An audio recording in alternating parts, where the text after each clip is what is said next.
Reviews are an awesome way to build a strong image for your business, easily inspiring customers to trust and purchase your products. However, not all reviews will happen in an integrated platform. So, we're introducing a way to record and showcase customer feedback collected outside of them. Let's learn how to use it. Navigate to the Reviews tab inside the Reputation section and click Add Reviews. Select Upload CSV to add multiple reviews or add manually for single entries. To upload a CSV, select your desired review platform if needed and upload your file.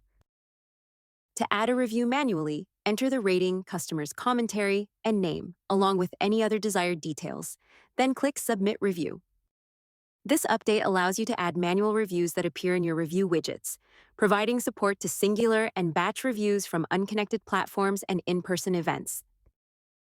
Use this upgrade to simplify your review collection and get even more creative with your in-person events, alternative platforms, and message board review display. We hope you enjoy it.